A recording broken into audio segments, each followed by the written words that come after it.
A warm welcome to ladies and gentlemen, of course, what's happening right here, right now at the Suntec Convention Center Level 3 Concourse is EdgeProp's first international property show. Features a specially curated list of local and overseas developers and, of course, a skillfully crafted lineup of speaker sessions with practical advice and tips on investing in overseas properties. On our price index, Kuala Lumpur and Johor Bahru have shown the highest growth of price index. If you want to know what locational risk you want, if you are going for capital appreciation, this would be the two favored locations. And the two favored asset classes would be terrace homes and high-rise condominiums. Buying from a good developer, asking who the contractor is, being updated about it, and being very fussy when you take over your property is very important. Choose your developers well. Go and see where they've built. What's their track record? Go onto the forums, see what are the complaints. How do you overcome these complaints? The entry fee of buying into Cambodia is relatively low compared to the rest of the region. We do certainly see a very rapidly developing market, and it's one of those slightly more risky markets that you can see some better returns. The Indonesia GDP has been growing on an average of 5% annually. That is considered rather high for emerging market. Hotels and F&B in Bali contributed more than 20% to its overall GDP. The average across Bali is in the range of about 65% to 70%. I would say it's the average because what you're doing is you're pulling together every single hotel and then just dividing it by the number of hotels. Let me just share with you the general rules, right, for property financing and also to purchase overseas properties. Whenever we go into investment, right, we need to go in with our eyes wide open and we need to make an informed decision. And here we're going to share with you what are common things that our clients face when they are purchasing overseas properties, and that may influence or impact their decision making.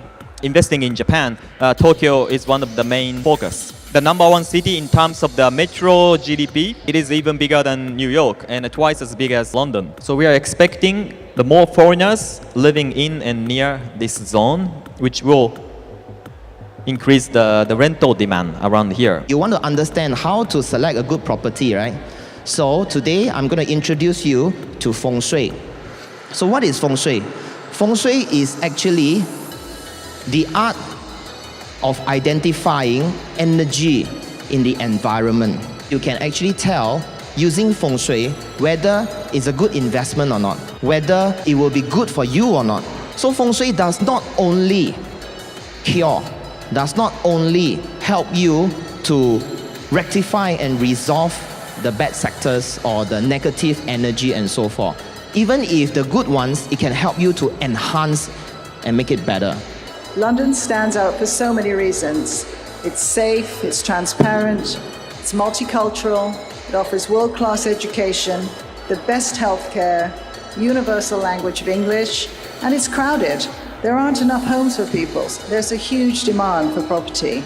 Warren Buffett's famous investment advice: be fearful when others are greedy, and greedy when others are fearful. The most important factor for us, of course, is a thriving rental market. With prices going up so much, renting properties in London is now increasingly a long-term lifestyle choice and also a necessity. If you're looking to invest elsewhere, maybe out of Southeast Asia, London is a very good choice. Low interest rates, which means borrowing remains cheap. A lot of developers are giving discounts as well, so you can talk to them about this. Education, and of course, lastly, a very thriving rental market. To buy in early into Australia when the price is still low, you got two benefits. You first collect all the rent. The rent will accumulate in the Australian dollar. The rental yield is very steady in Australia. Over the last 10-20 years, it generally is a 5% to 6% per year rent. You're going to get about $56,000 back every $1 million you invest into Australian market. And generally, most Australian property doesn't cost $1 million. The cheaper the property, the higher the rental yield. Australia is one of the few countries in the world. It's quite safe. So sending your kids or sending a migration or buying an investment property, a safe is more important than anything else.